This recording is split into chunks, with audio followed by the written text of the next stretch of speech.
Sir ఎంకిపెల్లి Subbu చావుకు వచ్చినట్లుగా ఇప్పుడు ఈ గీతాంజలి గారి ఆత్మహత్య నాదెండ్ల మనోహర్ గారికి చుట్టుకుంటున్నట్లుగా ఆయన ఈ అంశం మీద తలపట్టుకున్నట్లుగా ఒక వార్త ఇప్పుడు సోషల్ మీడియాలో చక్కర్లు కొడుతూ ఉంది.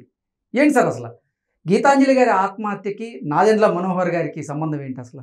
డెఫినెట్గా అక్కడ జనసేన పార్టీ అభ్యర్థి నాదెండ్ల మనోహర్ తెనాలి అంటే కూటమి అభ్యర్థి తెలుగుదేశం పార్టీ జనసేన కూటమి అభ్యర్థి నాదెండ్ల మనోహర్.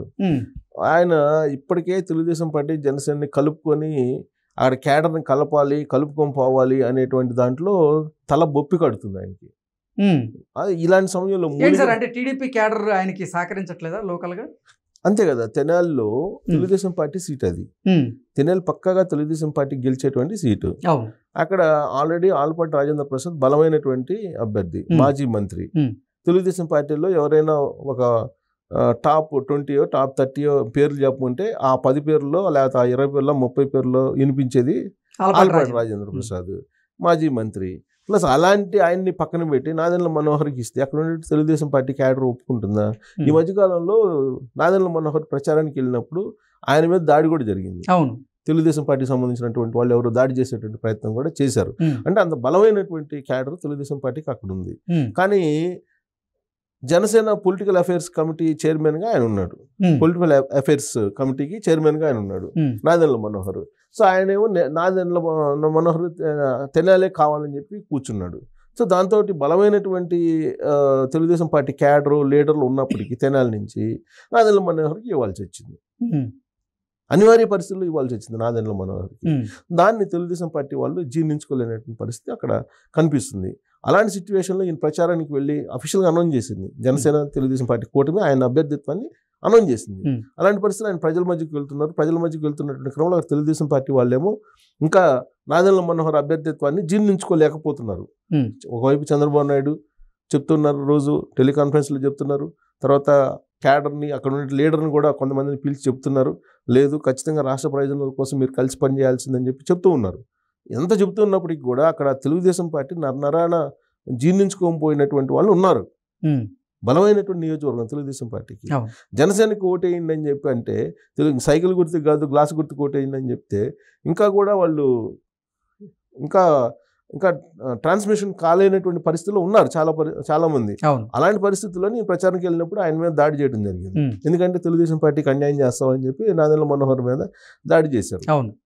సో ఇలాంటి సిచ్యువేషన్లో మూలిగా నెక్క మీద తాటికాయ పడ్డట్టు ఇప్పుడు గీతాంజలి ఇష్యూ వచ్చింది. మళ్ళీ ఈ గీతాంజలి ఇష్యూ ఎవరు చేశారని అంటే Telugu Desam party Janasena social media చేసింది అనేది ఇప్పుడు అక్కడ పెద్ద ఇష్యూ అవుతుంది. ఎస్పెషల్లీ ఆంధ్రప్రదేశ్ మొత్తం కాకపోయినప్పటికీ తెనాలిలో ఒక పెద్ద ఇష్యూగా మారింది. అది పెద్ద ఇష్యూగా చేశారు వైఎస్ఆర్ కాంగ్రెస్ పార్టీ వాళ్ళు. చేసి దాన్నే ఒక ప్రచారాస్త్రంగా తీసుకెళ్లేటువంటి ప్రయత్నం చేస్తూ ఉన్నారు. ఎలక్షన్స్ షెడ్యూల్ ముందు జరిగినటువంటి సంఘటన కదా ఇది. సో ఈ సంఘటనని ఎలక్షన్ వరకు తీసుకెళ్ళటానికి వాళ్ళు రంగం సిద్ధం చేసుకుంటున్నారు. దానికి సంబంధించిన ప్లాట్ఫామ్ కూడా సిద్ధం చేశారనేది మనకు అర్థమవుతుంది. ఎందుకు బ్లూ మీడియాలో కానీ అలాగే బ్లూ మీడియాకి సంబంధించినటువంటి సోషల్ మీడియాలో కానీ జరుగుతున్న ప్రచారాన్ని కనుక చూస్తే ఇప్పుడు ఈ గీతాంజలి మరణం అనేది అనుమానాస్పద మరణం అనేటువంటి ఘటనని ఎన్నికల్లో ఒక క్యాంపెయిన్ లాంచింగ్కి ఉపయోగించుకునేలాగా ఇప్పుడు వెళ్తుంది ఆ పార్టీ. సో దీంతో నాదెండ్ల మనోహర్ సహజంగా ఏంటంటే కొంచెం ఇలాంటి పాలిటిక్స్కి దూరంగా ఉంటుంటారు, కొంచెం సౌమ్యుడిగా ఉంటారు, ప్లస్ హుందాగా ఉంటారు, ప్లస్ ఎడ్యుకేటెడ్ అతను నాదెండ్ల మనోహర్. ఉమ్మడి రాష్ట్రానికి మాజీ స్పీకర్గా కూడా చేశారు, సౌమ్యుడిగా ఉంటారు. సో ఇలాంటి ప్రచారం, ఇలాంటి సంఘటనలు లేకపోతే ఇలాంటి సంఘటనలు బేస్ చేసుకొని ప్రచారం చేయడం ఇవన్నీ కూడా ఆయనకు నచ్చవు. ప్రొఫెషనల్గా ఉంటాడు, ప్రొఫెషనల్గా ప్రచారం చేయాలనుకుంటాడు. ఇప్పుడు ఆయన రాజకీయాల్లో యాక్చువల్గా జనసేన పార్టీలోకి వెళ్ళినప్పుడు జనసేన పవన్ కళ్యాణ్ ఈయనే కనిపిస్తుంటారు డయాస్ మీద. అక్కడ జనసేనలో ఉండేటువంటి వాళ్ళు కూడా చాలా మంది టార్గెట్ చేశారు ఎవరిని, నాదెండ్ల మనోహర్ని. ఏదో నాదెండ్ల మనోహరే మొత్తం ఈ అలయన్స్ కుదిర్చినట్టు, తెలుగుదేశం పార్టీ జనసేన అలయన్స్ కుదిర్చినట్టు, అసలు నాదెండ్ల మనోహరే ఒక కోర్టుగా వ్యవహరిస్తున్నాడు అని చెప్పి అంటాం. అసలు ఆయన సామాజిక వర్గమే కమ్మ సామాజిక వర్గం, చంద్రబాబు నాయుడు సామాజిక వర్గం కాబట్టి చంద్రబాబు నాయుడే నాదెండ్ల మనోహర్ని పెట్టి వెన్నుపోటు పొడిపిస్తున్నాడు జనసేనకి అనేటువంటి ప్రచారం జనసేనలోనే కొంతమంది చేశారు. కానీ నాదెండ్ల మనోహర్ అలాంటి వ్యక్తి కాదు. నాదెండ్ల మనోహర్.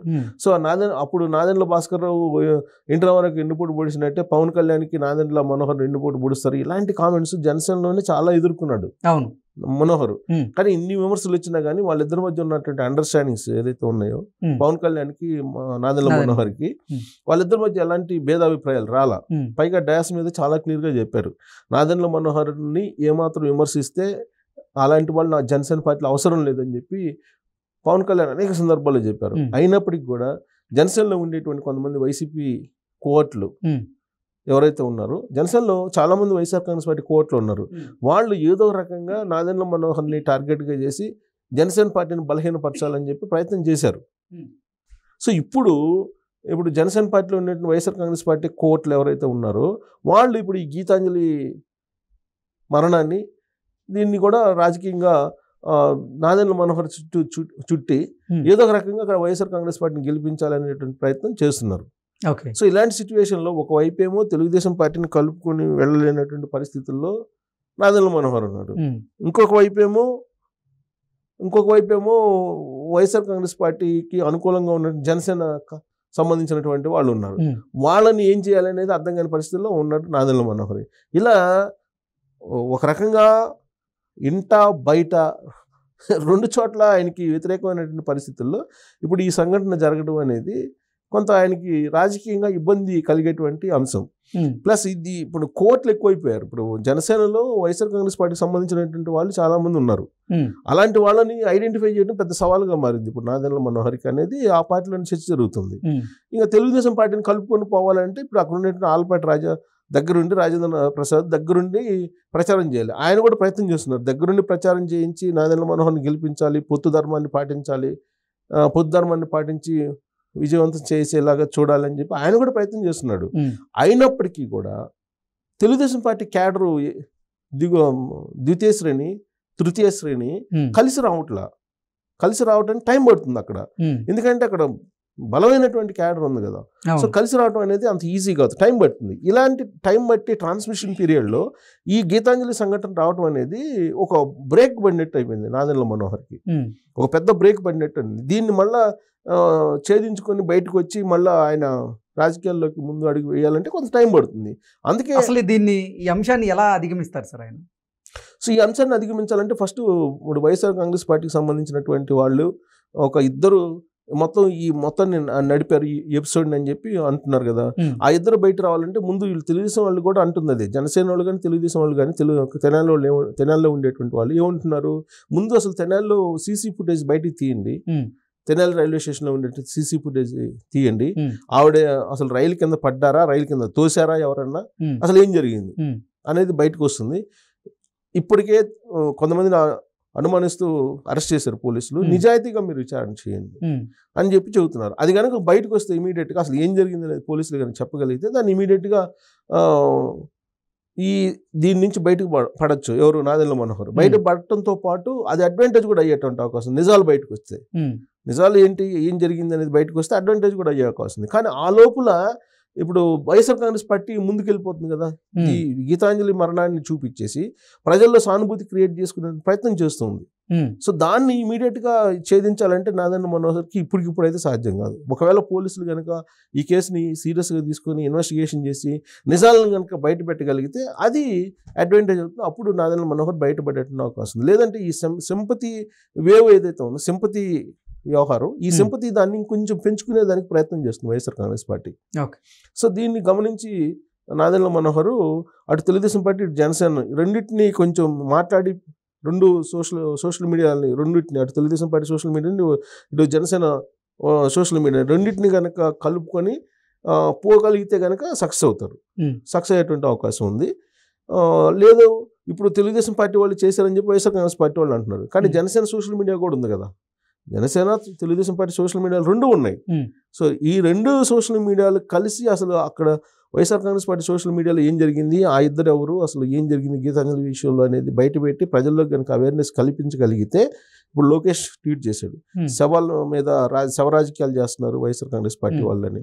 సో అలాంటిది బయటికి తీసుకెళ్ళి కొంచెం అవేర్నెస్ కల్పిస్తే అక్కడ ప్రజలు ఇమీడియట్గా మళ్ళీ ఇదవుతారు. బహుశా ఈ సంఘటన జనసేన తెలుగుదేశం పార్టీ వాళ్ళని ఒకటి చేసే ఒక రకంగా చేసే అవకాశం కూడా ఉంది. ఓకే. ఎందుకంటే వైఎస్ఆర్ కాంగ్రెస్ పార్టీ అగ్రెసివ్గా వెళ్తుంది కాబట్టి ఈ సంఘటన మీద ఇప్పుడు జనసేన తెలుగుదేశం పార్టీ కొంత గ్యాప్ ఉంది కదా, ఈ గ్యాప్ పూడిపోయేటువంటి ఛాన్సెస్ కూడా లేకపోలేదు. ఓకే. అది ఒక రకంగా కలిసి వచ్చే అవకాశం ఎవరికి, మనోహర్కి. Okay. Okay sir, thank you. చూడాలి, అది దీని చుట్టూ తెనాలి రాజకీయం తిరుగుతుంది. Okay sir, thank you so much.